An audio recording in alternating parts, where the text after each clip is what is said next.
Nesse vídeo nós vamos tratar dos assuntos introdutórios à disciplina de imunologia. Entre eles, o sistema imune inato. Portanto, vamos ficar atentos às explicações que dissertam ou discorrem sobre como o organismo fortalece suas barreiras contra a entrada de antígenos estranhos, ou que por ele muitas vezes considera ser estranhos. Faça um bom proveito desse material, portanto.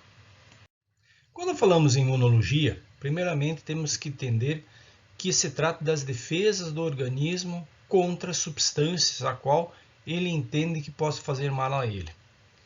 Nesse caso, nós vamos ter substâncias externas, né, no ambiente, e também pode acontecer de substâncias internas a ele, né, como proteínas cancerígenas, algo assim, ou qualquer outra secreção que possa o organismo produzir e reagir contra. Doenças autoimunes, por exemplo, também, né? Então, o que acontece? Esse conteúdo que diz respeito às doenças autoimunes e essas reações mais específicas estão relacionados ao sistema adaptativo ou específico, que nós vamos ver mais adiante. Mas nesse caso vamos ter primeiro reações de antígenos estranhos. O que são então? Antígenos aqui olhando. Antígenos externos, tá? Que seriam externos. Temos como exemplos lipopolissacarídeos presentes na superfície de bactérias gram-negativas e também flagelos presentes nas bactérias gram-positivas. Isso são substâncias, assim como também nós vamos ter biofilmes e secreções de bactérias que elas usam também para se aderir à superfície dos epitélios, também são antígenos, para o qual o organismo reage contra. Da mesma forma, secreções de toxinas das bactérias, as exotoxinas produzidas por elas, também são antígenos produzidos, no caso, né? Tá? E aí nós temos o que? Nas leveduras também. Leveduras têm na superfície também substâncias de mucina e outras secreções que usam para se fixar nas células. Se olhar leveduras, especialmente Candida albicans, que utiliza para se fixar nas secreções na superfície, e também as substâncias produzidas pelas cândidas, as enzimas liberadas, os fungos também, outros fungos no caso, aqui consta como mofo, mas se formos olhar os fungos que formam miceliais durante o processo infeccioso, ou ao inverso também, podem ser leveduras, então quando eles são, no caso, tem essa forma dimórfica, mas todos eles vão liberar substâncias para o meio extracelular para irritar os tecidos, danificar os tecidos, quando são fungos patogênicos. Da mesma forma também os vírus. Os vírus têm lá seus epítopos, né, os antígenos. Vamos falar agora, por exemplo, o coronavírus, o SARS-CoV-2, que tem a proteína spike, aquela glicoproteína spike presente na superfície aqui, que utiliza para fixação nas células orofaríngeas e também, no caso, no epitélio gastrointestinal. Então, no caso, nós vamos ter proteína spike. Assim como no HIV nós temos a glicoproteína 120 na extremidade e aqui nós temos a 41 no caso presente nessa região aqui. Então isso é uma característica presente, portanto, na superfície desses vírus e que a gente consegue, portanto, trabalhar com ele. Mas para entendermos como esse sistema imune ele atua sobre determinados antígenos, temos que entender esses estágios, como são compreendidos esses estágios. Primeiro, classificá-los, portanto. Então, primeiro nós temos o sistema imune inato ou inespecífico. Tá? Então, nós vamos tentar entender o que são essas diferenças entre esse inespecífico e o específico adaptativo, que falamos há pouco. Então, o primeiro não guarda memória imunológica, ou seja, ele não sensibiliza células para um determinado antígeno. enquanto o segundo memoriza, sensibiliza a célula e memoriza a informação em relação a um determinado antígeno. O primeiro são as barreiras de defesa que o organismo tem, as barreiras naturais do organismo, tá? Então esse aqui, ele é até condições assim que prevalecem até o nascimento. Então durante o processo de desenvolvimento embrionário existem barreiras, no caso maternas, que o feto não entra em contato com o antígeno. Quem entra em contato é com a mãe, no caso, né? E a mãe entra em contato, produz anticorpos e passa esses anticorpos para os filhos. E isso também entra no esquema das vacinas. O objetivo das vacinas é justamente esse, que a mãe fique imunizada e passe anticorpos para os filhos. Esses anticorpos, obviamente, eles irão ter uma duração, por vezes, alguns meses, algo assim, no corpo do feto, da criança, né? Do neonato, até que ele vai entrando em contato, ele naturalmente produzindo anticorpos, mas aí já seria após o nascimento, aí nós vamos ter o sistema específico. Então, isso específico, portanto, quer dizer de cada indivíduo, enquanto inato não, tá? Então, estamos falando aqui numa situação de anticorpos e produção de memória imunológica, que está dentro disso aqui.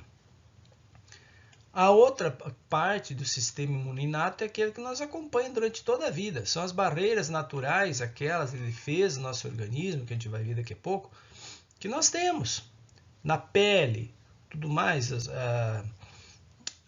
enzimas liberadas, lisozima, todas aquelas substâncias, o próprio sebo que protege, então, barreiras que nós temos, tá? Que não é de memória imunológica, são barreiras físicas, químicas principalmente, né?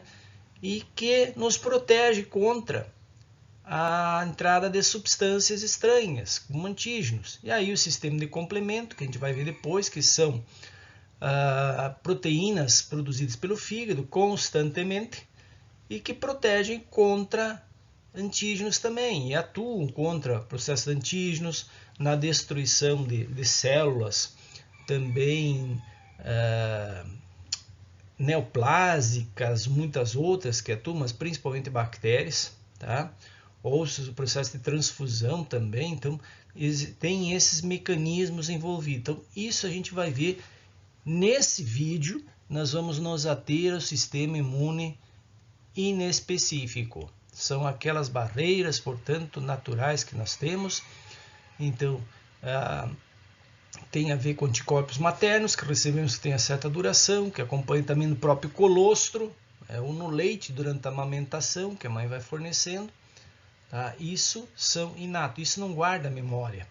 Enquanto esse outro aqui guarda memória, tá? Pois se sensibiliza determinadas células em relação aos antígenos, no caso, tá? Externos ou autoantígenos, antígeno no próprio organismo, que passa a reconhecer como sendo estranhos, portanto.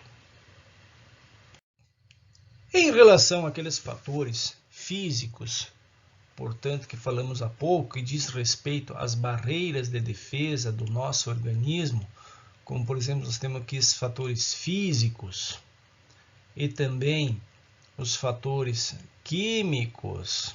O que nós podemos falar, argumentar? Então, primeira linha de defesa do organismo. Então, são duas linhas. Primeira linha, segunda linha. Tá? Vamos nos ater aqui à primeira linha. Primeira linha, pele e membranas mucosas, ou seja, de fora para dentro. Então, nós vamos analisar da superfície externa, migrando mais para o interior dos tecidos. Como são essas barreiras, portanto, ou essas linhas de defesa do nosso organismo? Então, vamos aos físicos. A epiderme, no caso a pele, que forma uma barreira física contra a entrada de micróbios. Então, a queratinização, a presença de queratina nas células, que torna as células a superfície delas mais espessa, forte, as unhas. Então, aquelas barreiras mecânicas que nos protegem contra a entrada de micro-organismos. Membranas mucosas, então elas inibem também vários micróbios pela forma com que elas têm, né? Tá? Então elas também têm mecanismos mucosas, isso tem a ver com a própria replicação celular. As células da mucosa se dividem muito rapidamente, elas têm a mitose muito rápida para ir repondo. Tenta imaginar na boca, a água quente que tomamos, café quente, toda essa água danifica as células da mucosa oral. Elas são danificadas e elas precisam ser repostas. Se isso não acontecer, tem uma lesão nos tecidos, né? E consequentemente os micro-organismos entram com queimadura. Então as membranas mucosas têm esse processo de divisão muito rápida, acentuada, para repor as células que são danificadas. Então todo momento isso acontece. O muco também, que são secreções presentes, tá? Que retém micróbios no tubo gastrointestinal e respiratório também. Então sob o epitélio tem muco, secreções, né, de glicoproteínas, etc., que são secretadas pela célula por glândulas presentes, né, até as células, mas glândulas que fazem isso, secreção de muco para proteger. Aparelho lacrimal, o que as lágrimas fazem? Elas diluem e arrastam micróbios e substâncias irritantes, né, que fazem isso, portanto. Saliva remove os micróbios, então toda hora que quando estamos salivando, estamos engolindo, deglutindo. Entender que uma infecção acontece quando um micro-organismo consegue se prender a algum receptor celular e ali se multiplica. Então, o que é infecção? É uma proliferação exacerbada de determinados micro-organismos que suas substâncias excretadas promovem, são muitas vezes toxinas, promovem uma irritação nos tecidos e causa uma reação do organismo contra. Então isso é um processo inflamatório, infeccioso. Então quando estamos engolindo constantemente salivando, estamos evitando com que muitas bactérias se fixem, principalmente aquelas soltas, e estamos eliminando elas para a camada, para o sistema digestório. Ah, mas alguém perguntar, mas e daí, professor? Não vai aumentar, não vão se reproduzir lá no intestino, no sistema digestório? Bom, o que acontece é o seguinte, as bactérias, nós temos aquelas aeróbias, anaeróbias, facultativas. As bactérias que colonizam nossa região orofaríngea não são, ou a própria boca mesmo, né? Não são as mesmas que estão no intestino. Por quê? Nessas regiões do sistema respiratório superior e também sistema digestório também, são bactérias aeróbias, ou dependem do oxigênio. À medida que elas descem para o intestino, essas regiões, o oxigênio fica mais escasso e elas não sobrevivem, portanto, e são destruídas. Uma pequena parcela consegue sobreviver. Então, o fato de estarmos salivando e engolindo essas bactérias faz também com que trocamos ela de ambiente, ela vá para ambiente em que não disponha de oxigênio para que consiga se reproduzir. E, ao mesmo tempo, também enzimas do nosso organismo irão destruí-las, como a gente vai ver mais adiante nos fatores químicos. Então, aqui estamos vendo apenas os físicos, a saliva como um processo de remoção. Não estamos falando o que tem na saliva de substâncias, apenas para remoção, que é um processo dela, na deglutição no caso.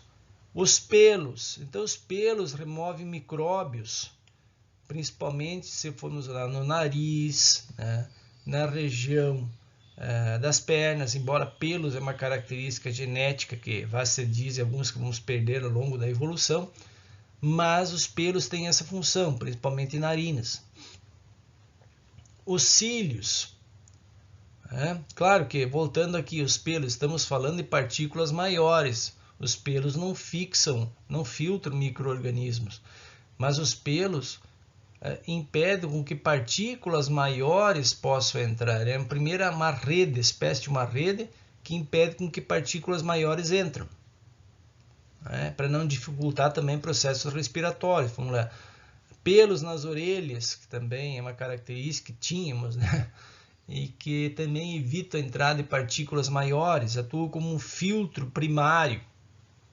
Os cílios também, juntamente com o muco, tem essa função, pode remover partículas do sistema respiratório. Epiglote. A epiglote impede a entrada de micróbios no trato respiratório inferior. A urina remove os micróbios da uretra. Então, por isso que é importante urinar seguidamente.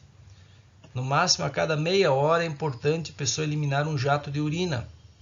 Principalmente aquelas pessoas que já têm um histórico de infecções urinárias. Então, eliminando um jato de urina, está eliminando a concentração de micro-organismos, principalmente na uretra, onde inicia esse processo infeccioso. Por vezes, pessoas ficam horas e horas em pé, se formos lá alguns trabalhos, bancos, por exemplo, professores mesmo, ou outros profissionais, horas e horas em pé. Com isso, nós vamos ter um aumento da população microbiana e dificuldade do organismo em reagir contra. Então, a urina ajuda a remover, ela drena partículas estranhas. Por isso que é importante beber água, bastante água para urinar bastante, eliminar esses focos de micro-organismos, reduzindo a quantidade de micro-organismos. Essa é a primeira coisa que deve ser feita. Depois, secreções vaginais, tá? Retira os micróbios do trato reprodutor feminino. Então, secreções vaginais. Também é importante para isso, portanto, para que bactérias patogênicas não se fixem. Peristalse, né? Defecação, vômito. Não consta aqui também os espirros, né? Falta o espirro, mas tem a ver com a peristalse também, tá?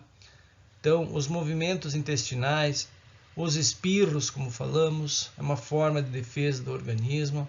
Defecação também. No caso, as diarreias, por exemplo, são um mecanismo de defesa do organismo. Toda vez que existe um patógeno estranho, no entanto, um desequilíbrio da microbiota intestinal, ele reage por meio da diarreia, tá? No caso, descartando. Vômito também. O vômito é outra forma de eliminação de antígenos estranhos. E aí nós vamos para fatores físicos. O que são os fatores físicos, portanto? Físicos, nós temos aqui, tá? O sebo, fatores químicos, o sebo, a lisozima, saliva, suco gástrico, urina, secreções. Então, o sebo. Então, fatores químicos, o sebo, porque ele é secretado, né? Ele é secretado. Então, tudo que ele é secretado.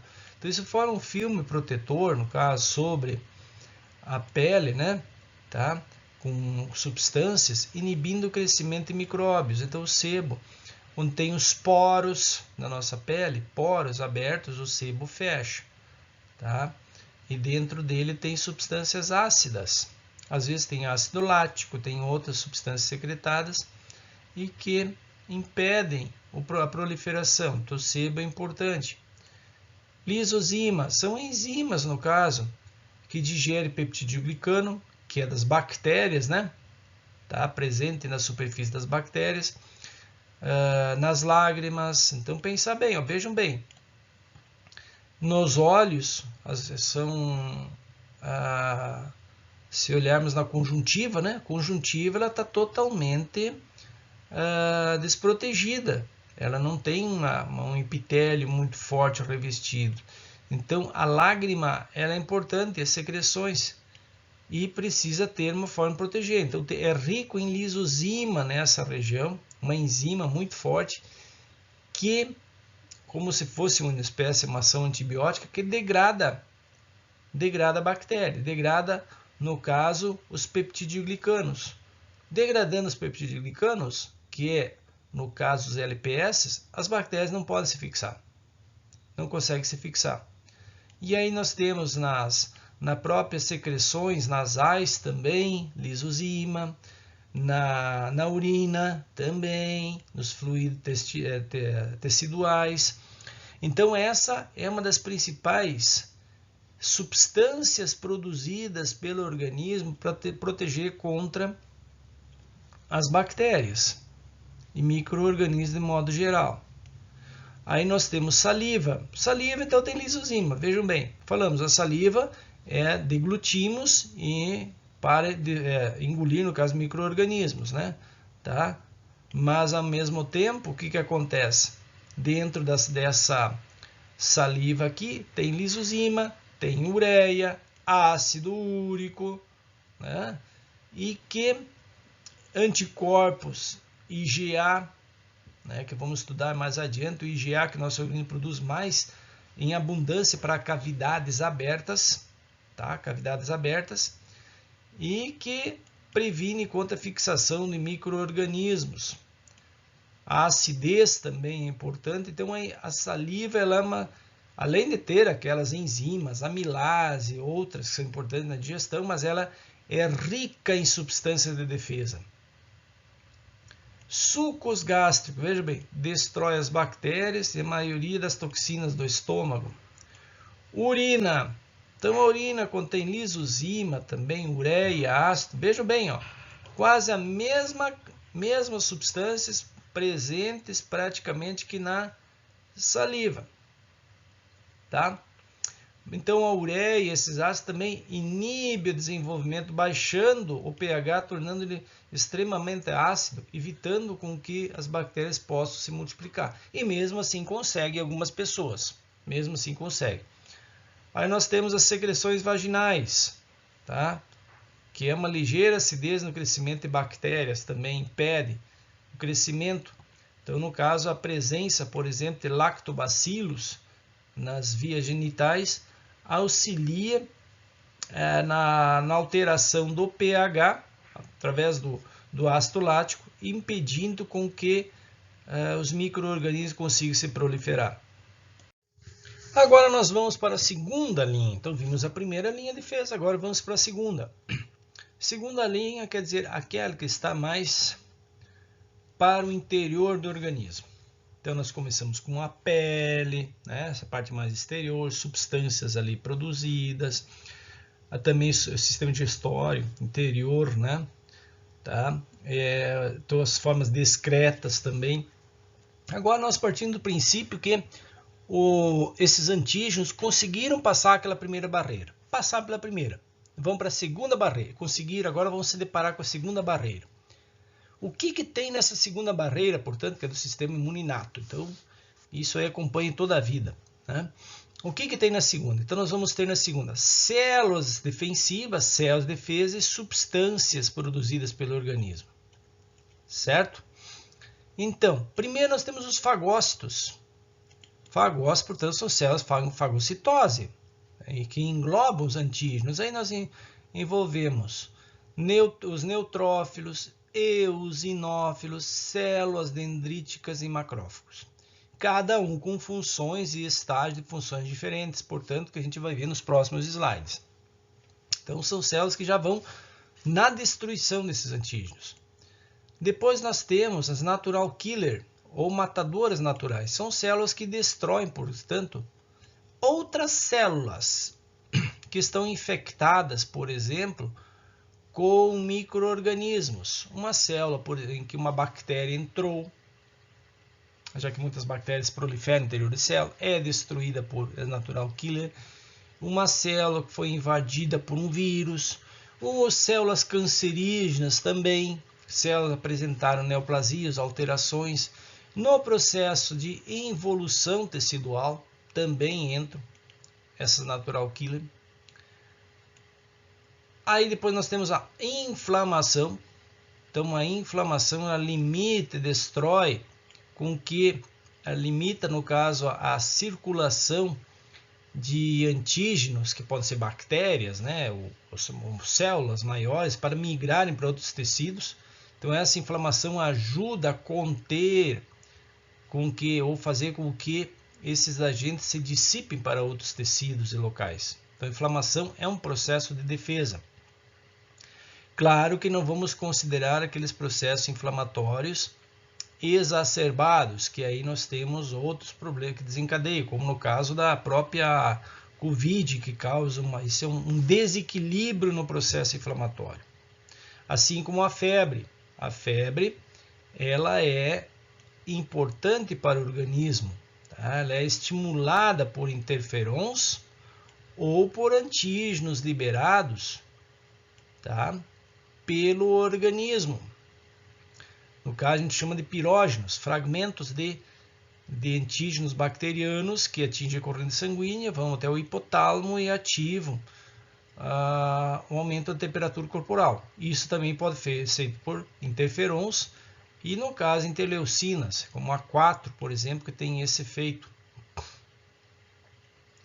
Aí nós temos, evidentemente também, como falamos que a inflamação em excesso é prejudicial, assim também a febre em excesso é prejudicial.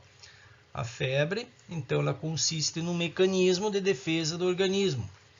O aumento da temperatura faz com que enzimas de micro-organismos não possam se ajustar. As bactérias boa parte das causas de infecções são mesófilas, sobrevivem de 35 a 37 graus. Quando a temperatura chega a 38, 39, suas enzimas não conseguem mais funcionar. Então o organismo reage aumentando a temperatura quando existe uma infecção, por exemplo, bacteriana, fazendo com que dê tempo do organismo destruir as bactérias. Então, enquanto aumenta a temperatura, as enzimas bacterianas não conseguem funcionar, as bactérias não conseguem se reproduzir, consequentemente, é o período em que o organismo controla, mata as bactérias. Evidente que a temperatura em excesso também não é ideal. Isso também causa infecções virais, é o mesmo processo. Quando a temperatura aumenta muito, no caso, as células do nosso organismo não conseguem produzir, ativar determinadas enzimas. Com isso, não consegue os vírus reproduzir proteínas virais. Tá? Consequentemente, as células estão destruindo o vírus nesse tempo. Por isso temos que entender o que é febre. Febre é um mecanismo de defesa do organismo. E aí nós temos sistema de complemento. O que é o sistema de complemento? Sistema de complemento são pedaços ou proteínazinhas produzidas pelo fígado, que promove a citólise, a lise de micro-organismos, perfuram, ajudam na aglutinação de partículas estranhas que vamos ver em vários processos inflamatórios, ativam, por exemplo, a inflamação no organismo. Então são importantes também o sistema de complemento. Aí nós vamos com o interferon. Interferon são substâncias produzidas pelas células que são infectadas por vírus. Então, uma célula que é infectada por vírus, ela produz interferon, que comunica, seria uma forma de comunicação, comunica a célula vizinha dizendo o seguinte: olha, eu fui infectado, te previna aí, te prepara aí porque eu fui infectado. Então, ela lança um alerta para a célula de determinado tecido ativar seu sistema de defesa contra agentes virais. Isso é o interferon, usado inclusive quanto forma medicamentosa. Proteínas de ligação de ferro.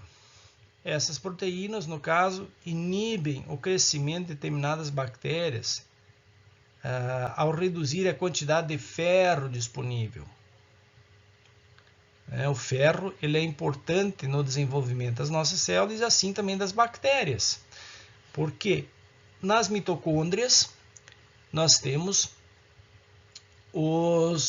as moléculas transportadoras de hidrogênios, que serão os elétrons, são chamados citocromos, que tem dentro das bactérias.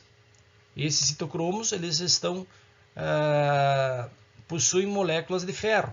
Então as bactérias precisam de ferro para se reproduzir. Esse é um mecanismo. Então muitas vezes quando tem uma sepse, a sepse faz o quê? Bactérias estão destruindo células, principalmente hemácias, que dificultam também o transporte de oxigênio. No zinco, o que é o zinco? o zinco ele é importante no caso está presente no sêmen, né? No sêmen, e que atua no controle, portanto, de bactérias, micro-organismos. É um elemento químico importante, portanto, presente no sêmen. Claro que aí nós temos outras funções bioquímicas também importantes do zinco no sistema de defesa do organismo, que aí seriam nas reações bioquímicas. Então, o zinco é muito importante, por isso da recomendação agora, vitamina C mais zinco, que ele seria fundamental nas defesas do organismo. Aí nós temos peptídeos antimicrobianos, AMPs cíclicos, portanto, né? Tá? Aí o que nós temos? Inibem a síntese da parede celular, formando poros nas membranas plasmáticas, causando a lise e danificando o DNA e o RNA. Tá? Peptídeos. Então, as bactérias também presentes no nosso organismo, elas também fazem essas reações, mas nosso organismo também consegue produzir substâncias com essas características que levam à morte celular. Aí depois nós temos o quê? Nós temos os anticorpos maternos. Aqui é importante deixar claro que nesse sistema que estamos vendo aqui, sistema imune inato ou inespecífico, é aquele que não guarda memória imunológica. Então, nesse caso, não tem linfócitos B que possam produzir anticorpos. Aqui estamos falando naqueles anticorpos nos recém-nascidos. Os recém-nascidos, e que até uma certa idade, por vezes, pode perdurar por alguns meses. Então, esses são os anticorpos, ou presentes no colostro. IgA, por exemplo, que a mãe produz, e durante a amamentação, não só o colostro, a amamentação, ela libera esses anticorpos para a criança, para proteger seu intestino contra bactérias estranhas, até o momento em que ela consiga por si só produzir seus próprios anticorpos. Nesse slide nós reprisamos onde as enzimas estão localizadas, essas substâncias de defesa, como nós apresentamos anteriormente, que remoção seria de partículas estranhas através dos pelos presentes na nasofaringe, então partículas maiores, que são removidas, tá? Os muco e cílios também presentes na superfície celular, então no caso cílios, aquelas alterações epiteliais das células que ajudam naquele movimento peristalse de eliminação de partículas estranhas. Proteínas sanguíneas, que nós também falamos antes, que atuam como, no caso, sistema de complemento produzido pelo fígado e muitas outras. Muco e fagócitos também pulmonares que impedem, vamos ver depois o que é, como é que atuam esses mucos. O pH estomacal baixo, no caso, em função do ácido clorídrico. Ele ajuda também a destruição de bactérias, é por isso também que tem, além do alimento, do processo químico que temos aí de enzimas, ácido clorídrico que destrói, também temos a destruição dos micro-organismos, com exceção de algumas bactérias, como Helicobacter pylori, que consegue produzir um biofilme, se proteger e produzir umas substâncias extremamente alcalinas que neutralizam esse pH extremamente ácido. Então, muitas bactérias Helicobacter pylori têm essa capacidade de produzir substâncias, um biofilme que a protege, e entre elas aí secretar substâncias altamente, extremamente alcalinas que conseguem criar um meio termo entre o pH ácido e o alcalino, criando um pH neutro, portanto. Aí fluxo de líquidos também no trato urinário, que impede a proliferação exacerbada dos micro-organismos. Quanto maior esse fluxo, maior a retirada de micro-organismos. Lembrando que a questão de uma infecção, ela está relacionada à contagem desses micro-organismos. Por exemplo, infecção urinária, 100.000 unidades formadoras de colônia por ml de urina. Se eu tiver 30, eu não tenho. Se eu tiver 50, não. Se eu tiver um pouco mais, é uma bacteriúria. Então, isso vai estar relacionado à concentração Por isso que uma coleta de urina precisa no mínimo 2 horas para ver se o organismo está, ver se essas bactérias multiplicam e chegam àquela quantidade de 100.000 unidades formadoras de colônias por ml de sangue. Então essa é uma característica. Além disso, o que nós temos? A rápida alteração do pH também inibe o crescimento, que falamos há pouco ali. A pele, a primeira das barreiras, então, barreiras físicas, né, que impede a ação desses antígenos. A microbiota compete com patógenos. Essa é uma questão importante que muitas vezes não se discute. Nós temos uma microbiota também, micro-organismos no nosso sistema. Cada um tem seu microbioma. E esse microbioma está adaptado a proteger nosso organismo contra outros antígenos. Existe uma guerra declarada e aberta entre os micro-organismos. E essa microbiota que nós temos, ela está adaptada ao nosso micro-organismo. Ela produz substâncias como se fossem antibióticos que reagem contra outras bactérias que não são do nosso microbioma. Então, os micro-organismos, microbiota é um fator importantíssimo e que pouco é lembrado, pouco é considerado quando discutimos as defesas do nosso organismo, principalmente o sistema imuninato. No meu entender, é o local onde as pesquisas hoje deveriam se estruturar, ou ser pautadas em relação ao microbioma. O microbioma desequilibrado em função de alimentação e outros fatores, ele não consegue manter o equilíbrio. Nosso organismo não consegue, mesmo ativando todas essas linhas de defesa, ele não consegue superar. Então, tudo está no microbioma. E esse microbioma tem a ver com nossa alimentação. O que bebemos, o que fazemos, tudo está vinculado com o microbioma. Dentro da segunda linha de defesa do organismo, nós vimos que a primeira são as células de defesa. Então, quais são essas células de defesa especificamente? Então, nós temos que pensar que todas essas células, portanto, têm sua origem das células tronco, no caso, hematopoéticas, ou seja, na medula óssea em que se formam essas células. Essas células de defesa, portanto, elas podem ter duas origens, as células de modo geral. Ou no caso, dois percursos a seguir. Pode se tornar mieloides ou entrar por uma linhagem linfóide. Só para tentar entender como é que se dá esse processo na medula, né? Que as células da medula passam por mitose. Então, quando ocorre a divisão, uma forma duas no caso, uma permanece na medula, porque se elas fossem migrar não ficaria mais nenhuma, né? Uma permanece e a outra tende a seguir um desses caminhos, ou linhagem mieloide ou linfóide. Isso vai depender das mensagens que chegam aqui. Por exemplo, muitas interleucinas ou citocinas específicas que enviam mensagens até a medula, estimulando essa alteração e diferenciação celular. Então, a concentração dessas informações na corrente sanguínea vai fazer com que essas interleucinas se fixem, portanto, na superfície dessas células e mandam a informação dizendo para qual linhagem ou subdivisão que essas células devem seguir. Então, tudo isso acontece por estímulos, já que não pode ter nenhuma linhagem a mais, precisa estar em equilíbrio.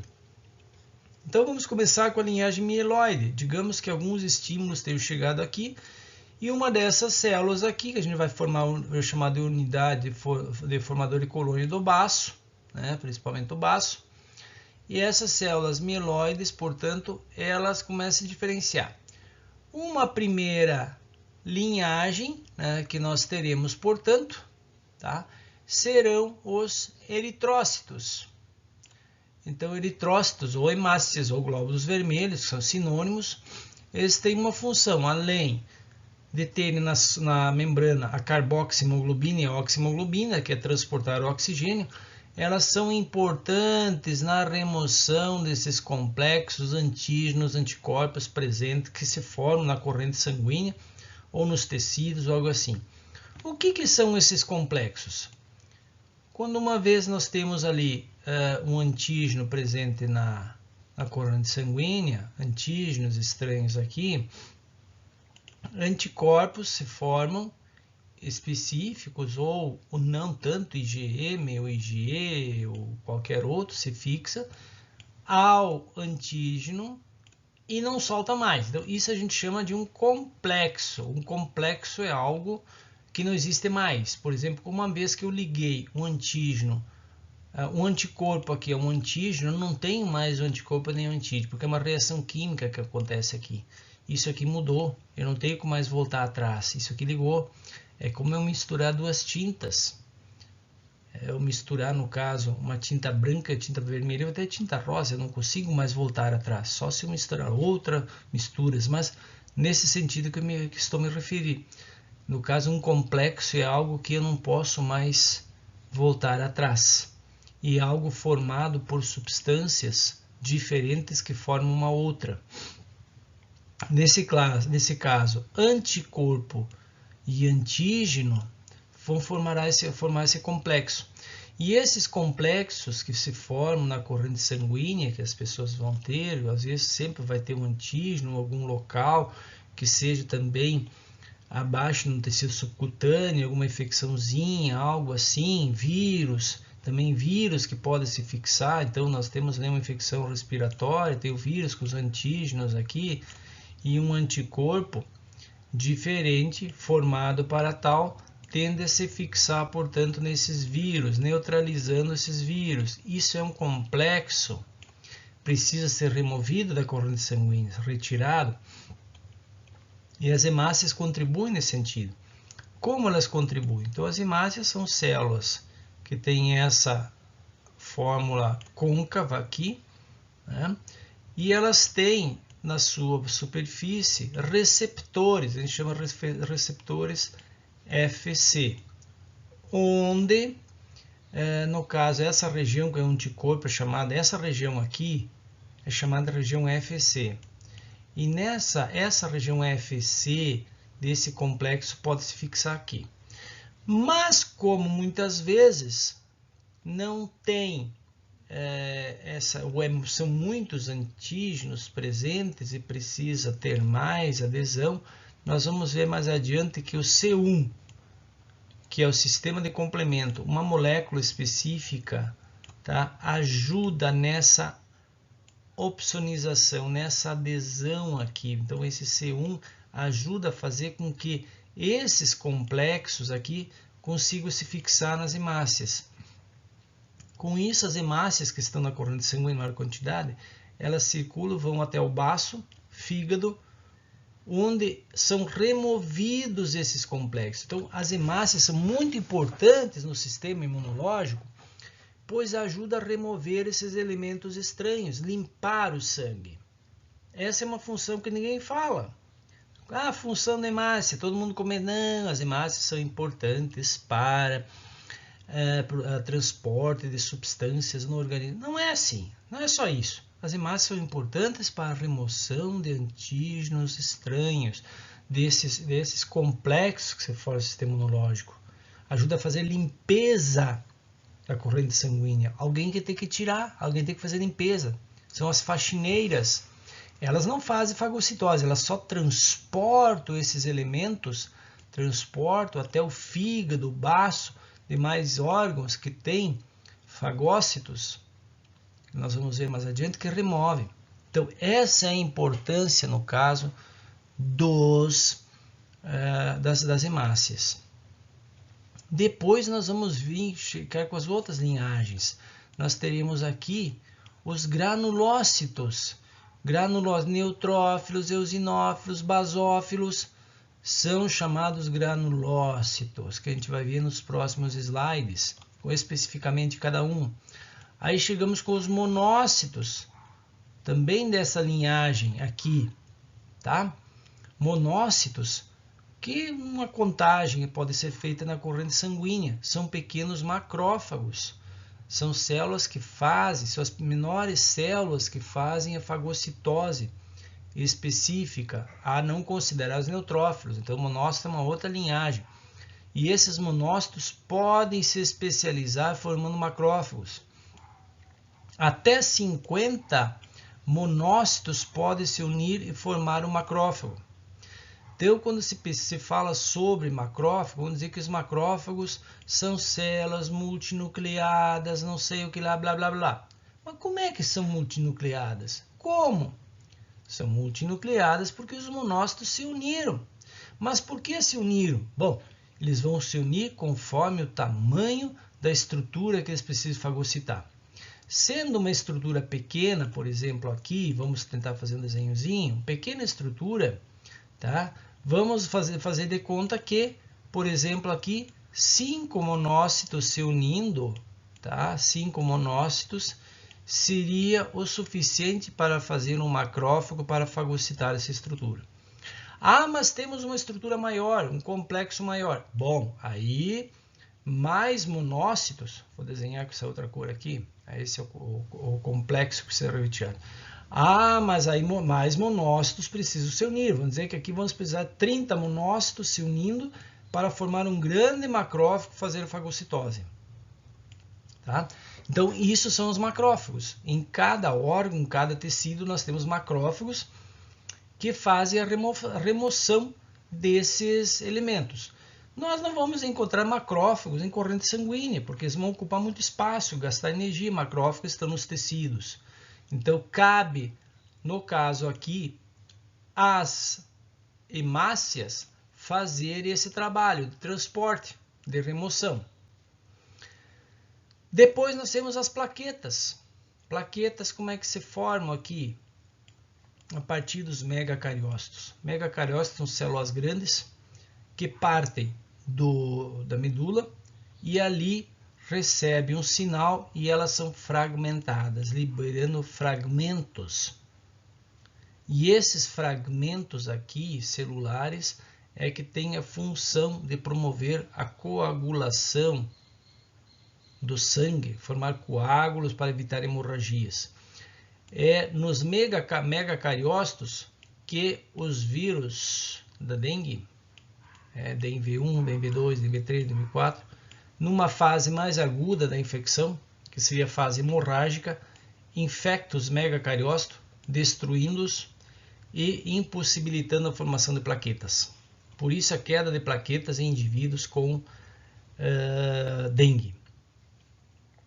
Aí, por último, nós temos o quê? Nós temos, dentro dessa linhagem aqui, que nós chamamos de linhagem mieloide, tá? A formação aqui de mastócitos. Mastócitos são grandes células que estão presentes nos tecidos e que teria a mesma função do que, se formos olhar, os basófilos que estão na corrente sanguínea. Eles são responsáveis pelo acúmulo de histamina, serotonina, todas aquelas substâncias importantes para que ocorra, no caso, um processo de inflamatório. Então, os mastócitos são células grandes que estão nos tecidos, principalmente, vamos falar tecido subcutâneo, tecido conjuntivo. De modo geral, nós vamos ter essa reserva, uma grande quantidade. Eles são ativados em fases de inflamação aguda. Processos agudos, eles são ativados. Pois bem, aí depois nós temos essa última linhagem, que é a linhagem linfóide, e que vai ocorrer a formação das células T e células B. Essas duas linhagens, elas fazem parte, portanto, do sistema imunológico específico ou adaptativo, que é objeto de estudo posterior. Em outro vídeo nós vamos analisar isso aqui. Células B e células T. Portanto, não vamos nos aprofundar nesse momento nessa discussão. E aí nós temos o quê? Uma linhagem que se forma dessa linhagem linfóide, que são as células NK, natural killer, embora elas estejam vinculadas ao sistema imune inato ou inespecífico. São aquelas que estão durante toda a vida presente. E essas não guardam memória imunológica em função disso. E elas são responsáveis pela apoptose, destruição de células, no caso que estão infectadas por vírus, no processo de neoplasias, involução tecidual, também nós temos essas. Então, essas são características, portanto, do sistema de defesa das células, portanto, celular, presente nos tecidos e órgãos. Em relação às células sanguíneas, nós podemos classificá-las em dois grandes grupos, granulócitos e agranulócitos. Mas o que é? Qual é essa definição, no caso? Como podemos considerar granulócitos e agranulócitos? Então, vamos ver primeiramente granulócitos. Nós temos 3 tipos celulares aqui. Eu chamo neutrófilos, eosinófilos e basófilos. Todas essas células possuem grânulos em seu interior, e esses grânulos, no caso, podem ser corados, ou seja, se usar um corante específico para cada um, eles vão adquirir uma certa tonalidade. Então, no caso, neutrófilos são aquelas células que se coram corantes neutros, por isso o nome neutrófilo. Eosinófilo ou acidófilos são aqueles que se coram com corantes ácidos. No caso, eosinófilo, porque eles se coram com corante eosina. E ele é um corante ácido. Então, tende a ter uma coloração diferenciada. Então, as vesículas que tem aqui dentro, as enzimas presentes, tá, tendem a se corar com esses corantes específicos. E aí nós temos os basófilos, que tem, no caso, vesículas aqui dentro, grânulos, né, vesículas, e essas são coradas com corantes básicos, basófilos. E no caso, os agranulócitos, tá, que nós vamos ter linfócitos e monócitos, que são, desse caso aqui, a linhagem linfóide, que vai ajudar o sistema imune específico, os monócitos, que se transformam em macrófagos a partir da união deles, eles também possuem grânulos no interior. Então, é uma incoerência dizer que não tem grânulos. Eles possuem grânulos, sim, porque fazem. No entanto, esses grânulos não se coram para aqueles corantes ali, nem neutros, nem ácidos, nem básicos. Eles possuem, mas não se coram. Então, no caso, são chamados agranulócitos, mas embora possuem grânulos.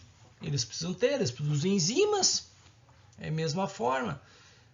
Secretam enzimas, grande quantidade, e também outras substâncias secretoras, mas elas não se coram para esses corantes específicos aqui.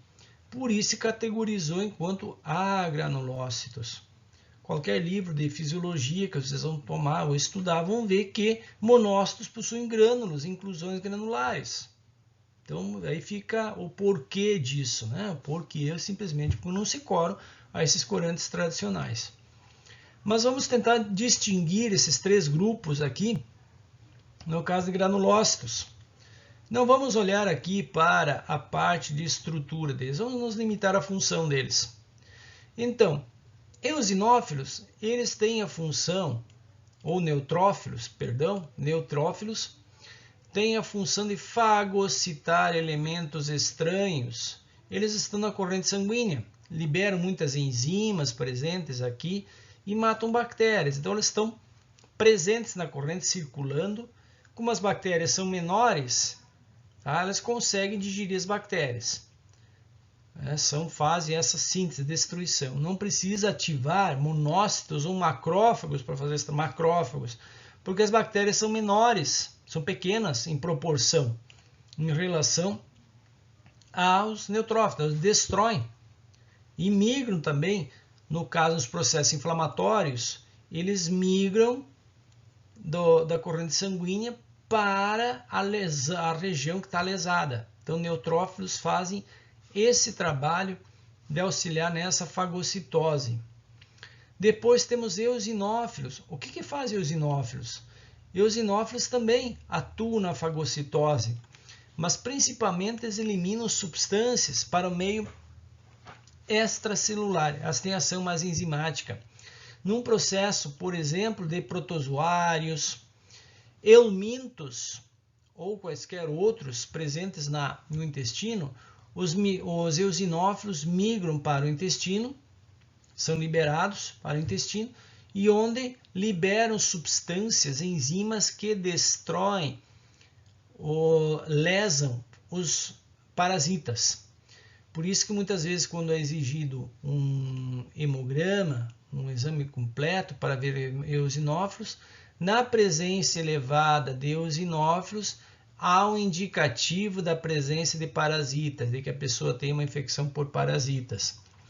Parasitas, no caso, a gente denomina todos aqueles seres eucariontes. Então, eucariontes são denominados parasitas. Tá? Vamos lá, protozoários, eumintos, né?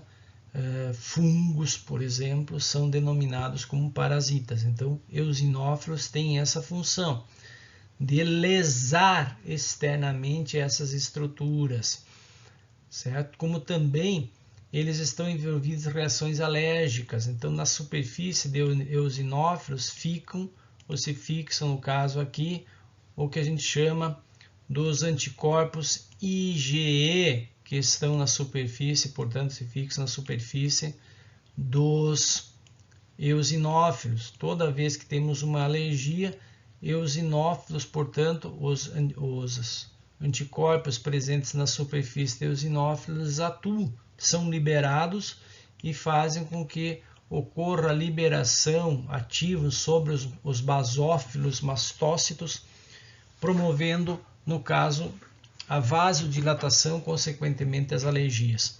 Isso também é objeto de estudo posterior nosso no sistema imune específico. Aí basófilos. Basófilos são células que estão na corrente sanguínea e no seu interior tem uma grande quantidade, um reservatório de heparina, que é um anticoagulante, e principalmente histamina, que são vasodilatadores. Então auxiliam, estão na corrente sanguínea e auxiliam na vasodilatação num processo inflamatório que requer. Também produzem, tem IgE na superfície, tá? Presentes na superfície das células, e também podem colaborar na remoção de antígenos estranhos, os basófilos. Lembrando que os mastócitos, que são células reservatórios muito grandes de histamina e heparina, estão nos tecidos. Tecidos que é justamente para em grandes processos inflamatórios. E aí os monócitos, como já tínhamos dito, são os precursores dos macrófagos. Eles, no caso, são importantes, então, de fagocitar bactérias, vírus, fungos, na corrente sanguínea, atuando junto com os neutrófilos. Mas podem ser ativados. Então, se olharmos a proporção, né, quantidade deles, né, na concentração, tem muito mais neutrófilos que monócitos na corrente sanguínea. Mas esses monócitos são precursores de macrófagos para formar grandes estruturas de fagocitose. Como falamos há pouco, os macrófagos, portanto, eles se formam a partir da união de muitos monócitos e que vão atuar sobre vários processos no organismo, como controle de infecções e involuções teciduais. Eles atuam secretando enzimas de modo geral e também outras interleucinas. Então tem um processo fundamental nesse sistema imunológico inato. Mas esses monócitos estão classificados, ou macrófagos, classificados em dois grupos. Os fixos, estiócitos, que ficam, portanto, nos tecidos, como nós vamos ver no baço, no fígado, rim, todos os órgãos existem tecidos, existem os chamados macrófagos, que desenvolvem funções, sistema nervoso, e aqueles livres, que estão no sistema fagocitário mononuclear, ou retículo endoteliais, no sangue propriamente dito. Então, nós podemos ter uma pequena quantidade de mastócitos na corrente sanguínea, mas isso vai depender da quantidade de micro-organismos estranhos que pode ter, ou por vezes até complexos antígeno-anticorpo que são difíceis de ser transportados pelas hemácias que podem se formar e que aí os macrófagos precisam atuar. Ou situações também, por vezes, doenças que acontecem, imunológicas, que daí também podem estar envolvendo macrófagos.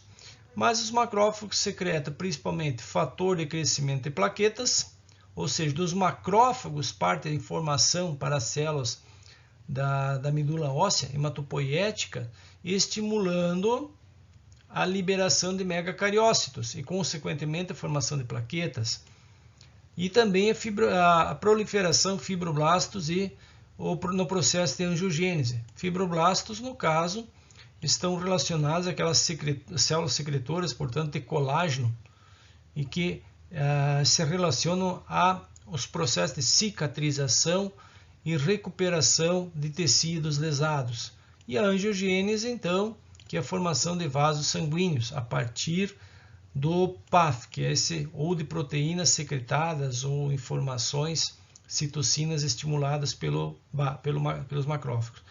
Produção de colagenase, que são enzimas que atuam, no caso, na destruição de colágeno para que possa ter acesso a tecidos lesados, onde ocorre uma necrose, por exemplo, uma lesão tecidual, em que precisa ter acessos a macrófagos, etc. Então, produzem colagenase.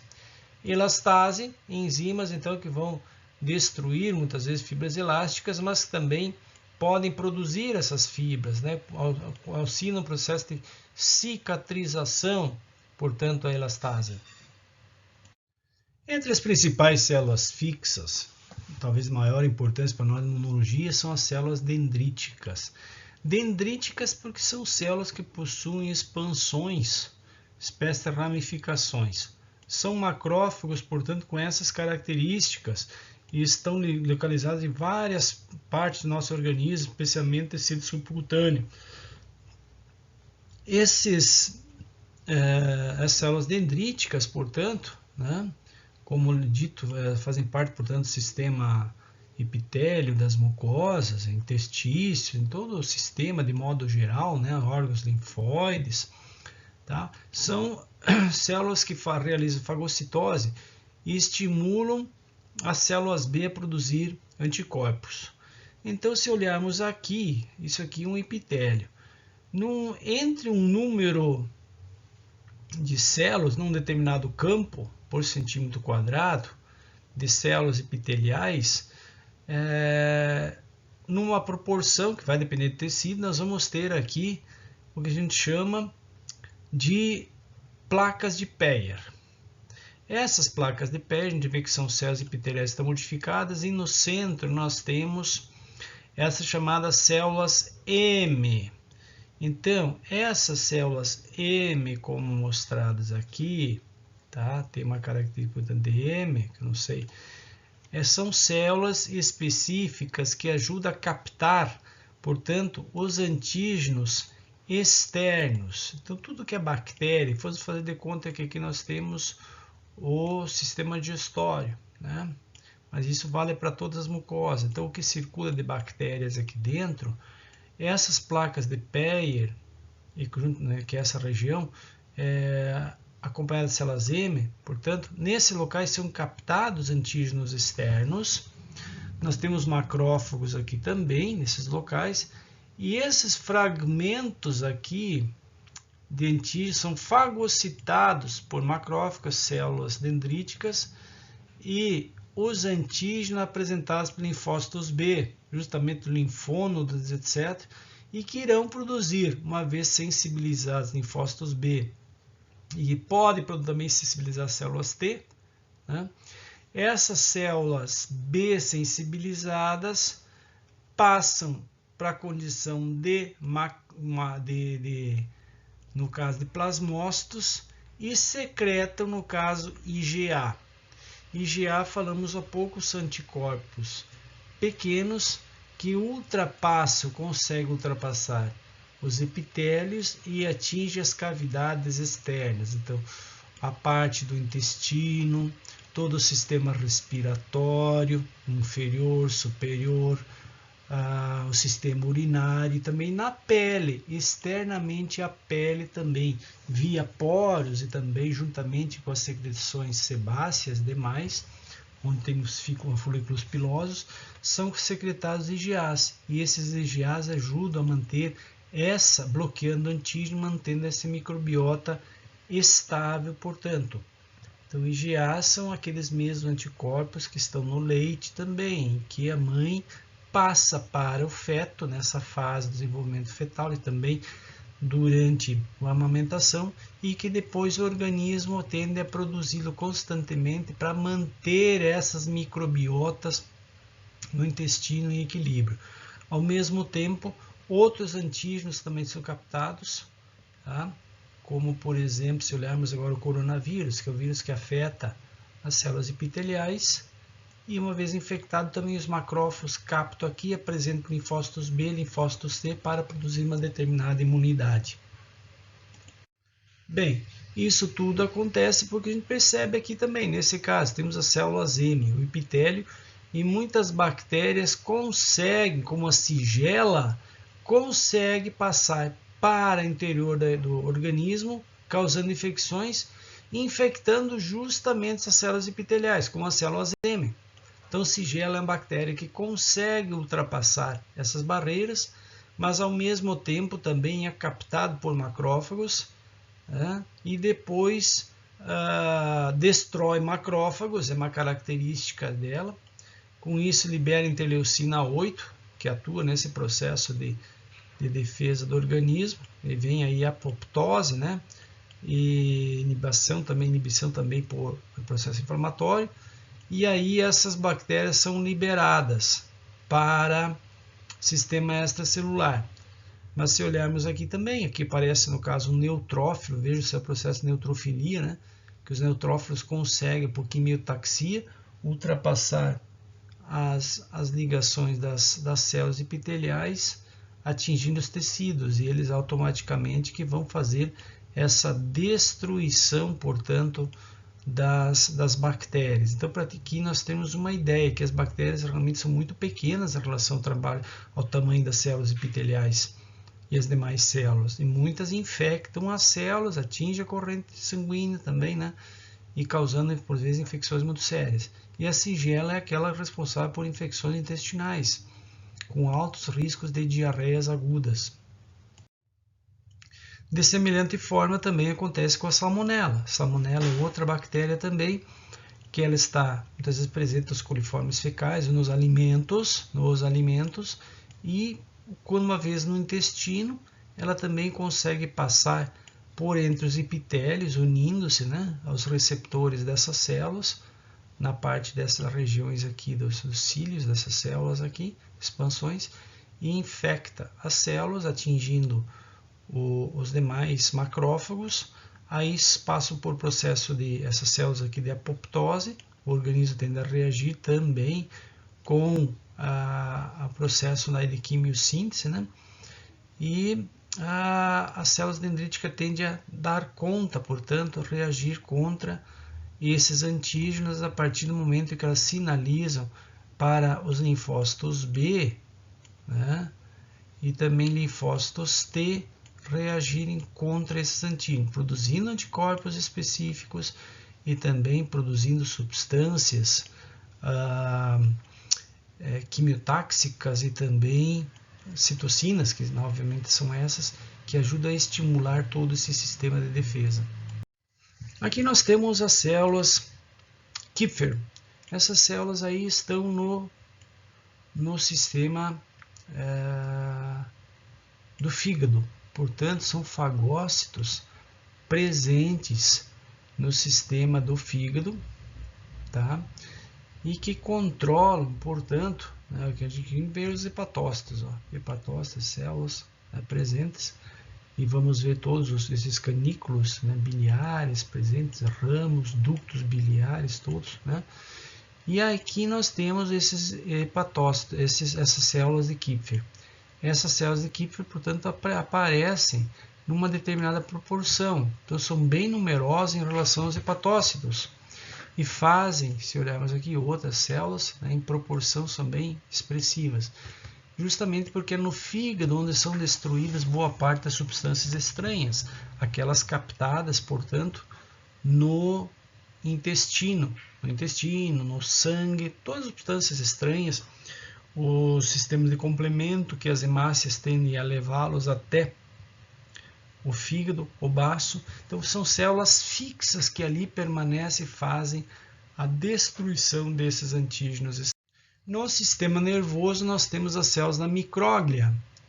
Células da micróglia são essas células aqui que muito se parecem no caso com células nervosas, mas são células que migraram durante a formação do sistema nervoso central, migraram do mesoderma intraembrionário, migraram, então são células mesenquimatosas, migraram para essa região, portanto, do sistema nervoso e ali se desenvolveram. Então, com ramificações, portanto, são células lá dentro que ajudam a destruir células nervosas lesadas ou numa infecção, por exemplo, por bactérias, uma situação de infecção de meninges, outras infecções virais que possa acontecer. Essas células da micróglia, que muito se parece com células nervosas, mas elas não transferem nenhum sinal nervoso, elas fazem, portanto, a fagocitose de elementos estranhos. Nos pulmões também encontramos macrófagos presentes nessas regiões aqui dos alvéolos e que fazem, portanto, a remoção de antígenos estranhos. Então, esses macrófagos são fixos, né, se encontram ali, da mesma forma como eles também podem migrar para as cavidades, para esses espaços, né, nos alvéolos, para destruir, no caso, as células estranhas. Isso envolve macrófagos, outras células também do sistema linfocitário, linfócitos B, linfócitos T, mas nos macrófagos, nos alvéolos, portanto, temos uma alta concentração também de macrófago. Por uma região óbvia, por uma questão óbvia, uma região na qual são inalados muitos antígenos estranhos diferentes. Por isso, precisamos ter macrófagos para fazer a fagocitose e também enviar quimiocinas em situações excepcionais de processo infeccioso ou inflamatório. De semelhante modo, também temos uma grande quantidade de macrófagos presentes no sistema linfocitário, nos próprios linfócitos. Então, os linfócitos possuem macrófagos e que ajudam no reconhecimento de antígenos para que as células do sistema linfocitário, essas células epiteliais, possam ser especializadas de modo que desenvolvam anticorpos e essas células também vêm apresentar MHCs específicos que contribuem, por exemplo, na seleção de células como os linfócitos B e linfócitos T, assim como também na mudança de classe de muitas células nos linfócitos, por serem também regiões que absorvem complexos antígeno-anticorpo vindo de todo o sistema linfático, é natural que nessa região, por ser uma região também que retém essa grande quantidade de substâncias estranhas, que nessa região também tenha muitos macrófagos para realizar a remoção desses agentes estranhos, considerando, portanto, todos esses gânglios presentes no organismo, como na região da virilha, a região das axilas, pescoço, né, tudo mais, próprio intestino, são regiões em que, portanto, onde se concentra uma grande quantidade de gânglios linfáticos e dentro desses gânglios, obviamente, que precisa ter a concentração de macrófagos nessa região axial para que antígenos captados aqui, bactérias, não possam ascender ou acessar os outros sistemas e tornarem, no caso, se disseminar em forma de sepse para todo o organismo. Aqui nós vamos falar sobre o sistema de complemento. A gente já deu algumas pinceladas nesse assunto.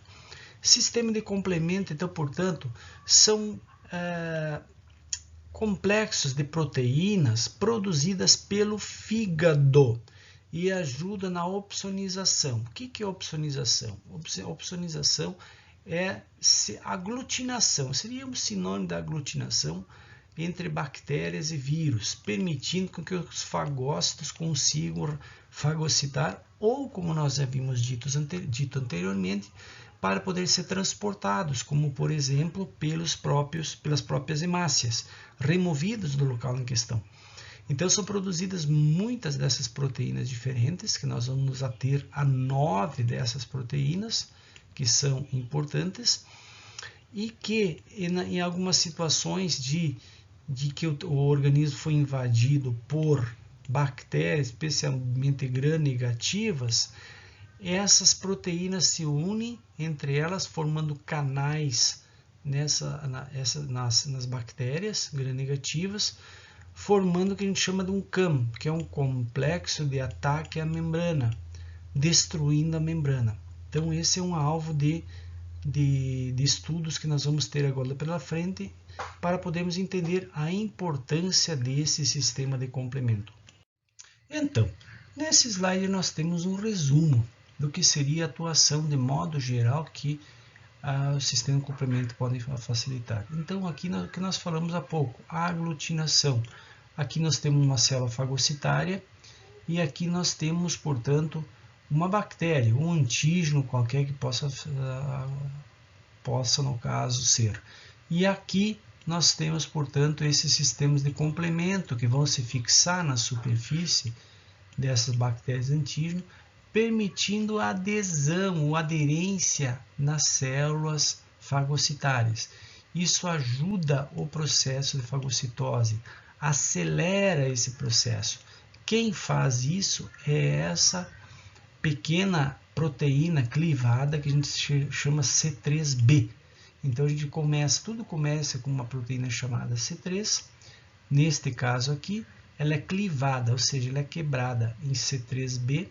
Essa C3b ajuda na opsonização, na fixação da superfície. E aqui nós temos C3a.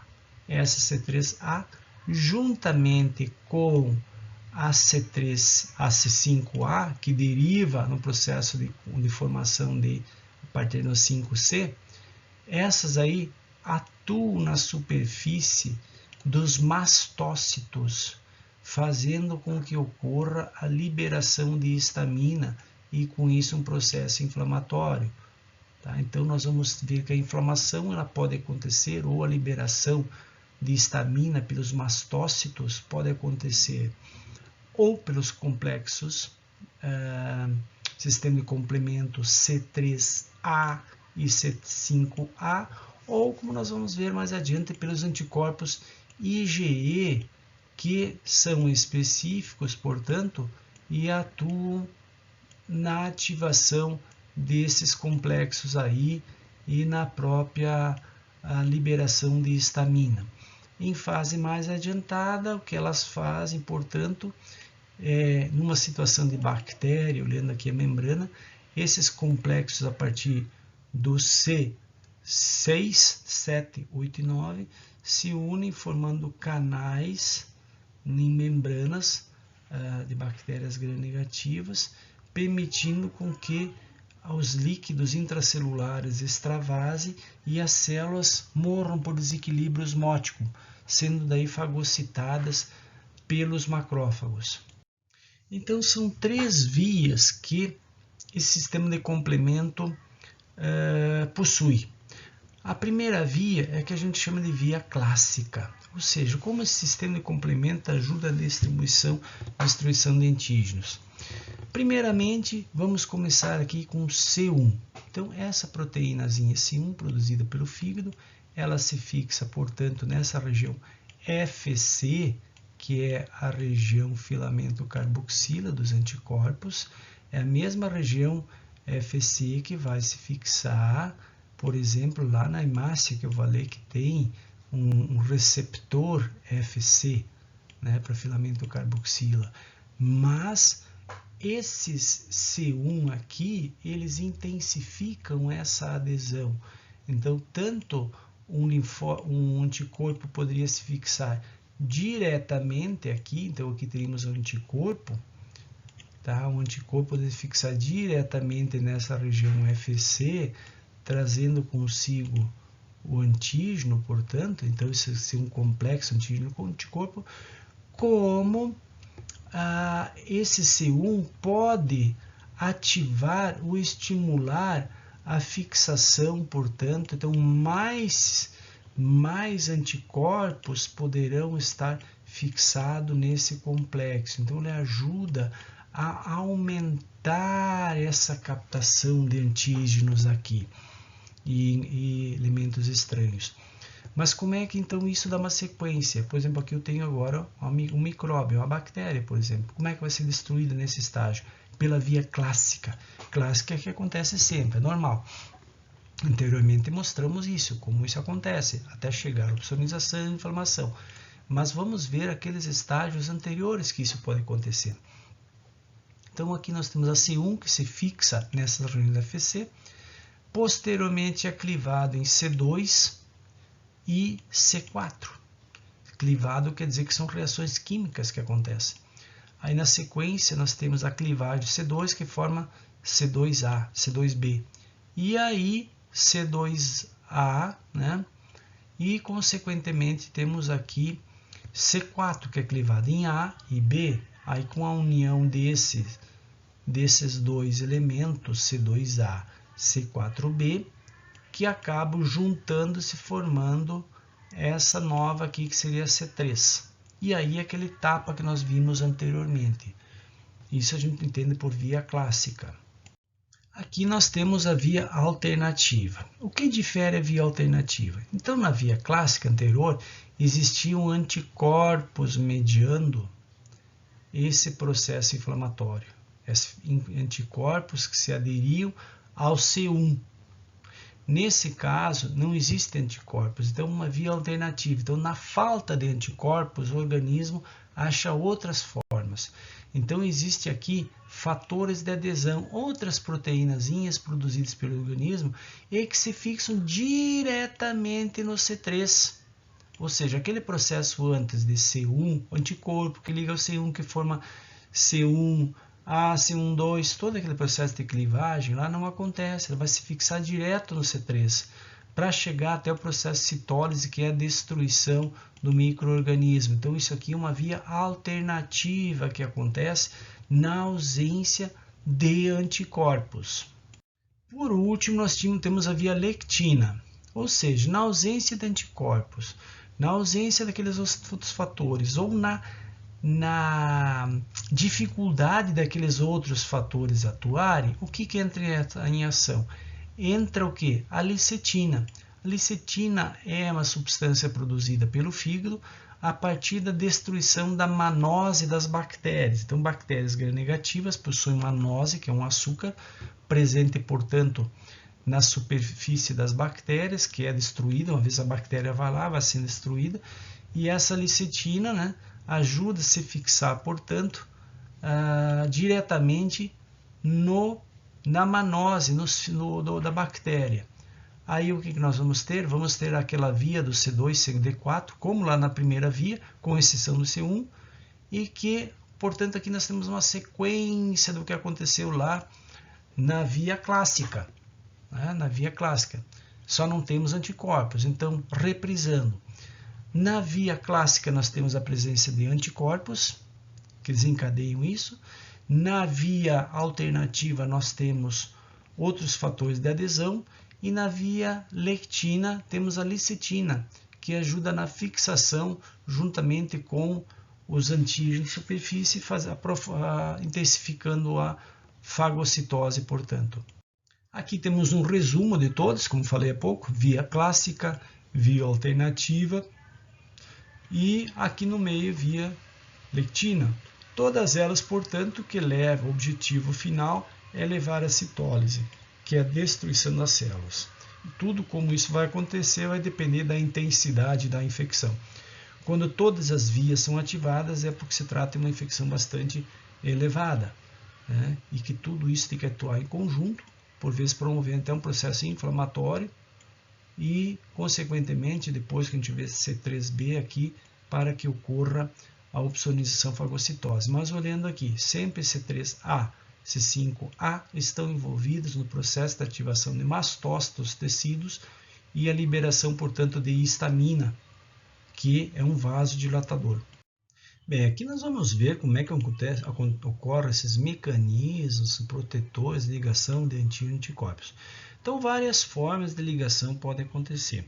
São muito parecidas, na verdade, né? Mas tem que se considerar as discrepâncias ou diferenças entre uma e outra. Primeiro que nós vamos ver é a aglutinação. O que é aglutinação? Nós vamos ter já um conjunto, né, tá, de complexos presentes, tá, em que entra em ação, por exemplo, IgM, que ajuda a aglutinar. Então já temos ali complexos formados e IgMs entram para aumentar esse número, aumentar essa aglutinação, ou intensificar a formação desses complexos para que a fagocitose ocorra. Depois nós temos a opsonização, né, que a gente poderia considerar como revestimento antígeno com os anticorpos. Então essa opsonização aqui, anticorpos na superfície, ajudam a ligação no fagócito, intensificam essa ligação. Neutralização. Bom, o que é neutralização? Neutralização acontece com anticorpos específicos. Nós vamos ter, para neutralizar, nós temos que ter IgG. São os anticorpos que neutralizam, são anticorpos específicos. Enquanto nos outros aqui, nós também poderíamos ter aqui na opsonização IgG e tal, mas, por exemplo, aqui aglutinação. A aglutinação nós vamos ter IgM. IgM não é um anticorpo tão específico.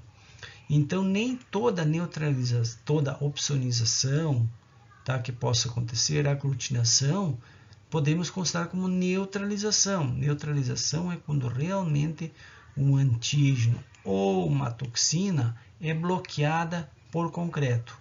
Quando nós temos a formação do que a gente chama de um complexo antígeno-anticorpo, quando realmente ele não tem como fugir mais dessa barreira de defesa. Isso nós chamamos de neutralização. Anteriormente, isso pode acontecer, essa fuga, que é o que acontece no processo lá da dengue hemorrágica. Aqui nós temos o que?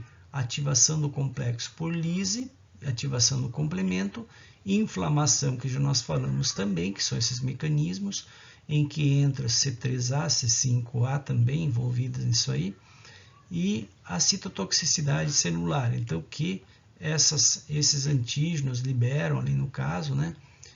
Essas células aí liberam essas substâncias. Aqui nós teríamos o neutrófilo, por exemplo, liberando um eosinófilo, liberando substâncias na superfície de um parasita. Por último, nós verificamos aqui a formação do CAM, que envolve esses fragmentos, né, do sistema de complemento 6, 7, 8 e 9, e que vão se unindo, né, e durante a multiplicação das bactérias, isso acontece durante a divisão celular. Quando as bactérias vão se dividindo, né, esses complexos aqui, a bactéria está multiplicando, esses complexos vão se inserindo na membrana plasmática das células, consequentemente formando essas perfurinas aqui, pequenos canais, como a gente visualiza aqui numa micrografia eletrônica, a perfuração de uma membrana plasmática bacteriana pelo CAM, e que leva, portanto, depois à lise celular, à morte celular. Isso também acontece, por exemplo, quando um tecido estranho é transplantado, há uma rejeição, por exemplo, no tecido, o CAM entra em ação, ou outras situações de rejeições também que levam à involução tecidual. O CAM também é ativado nesses casos aí. Então, esse é o último estágio de ataque de destruição. Portanto, essa é uma forma pela qual o organismo se defende do ataque de bactérias. Então, o nosso organismo se defende, tá, gente? Os antimicrobianos são uma forma de colaborar nisso, mas nosso organismo se defende contra infecções bacterianas. Essa é a principal forma de defesa contra as gram-positivas. Já tínhamos falado antes no sistema imuninato que nós temos lá as lisozimas que degradam a superfície dos peptidoglicanos, não permitem que as bactérias se fixem. Depois temos neutrófilos, fazem destruição, e assim como os macrófagos também fazem destruição das bactérias. E outros complexos que se formam, por exemplo, virais e demais, outras situações. Mas esse mecanismo do CAM é um dos principais utilizados pelo organismo no controle de bactérias gram-negativas. Nosso muito obrigado, esperamos que tenham aproveitado o material que produzimos para esses fins didáticos.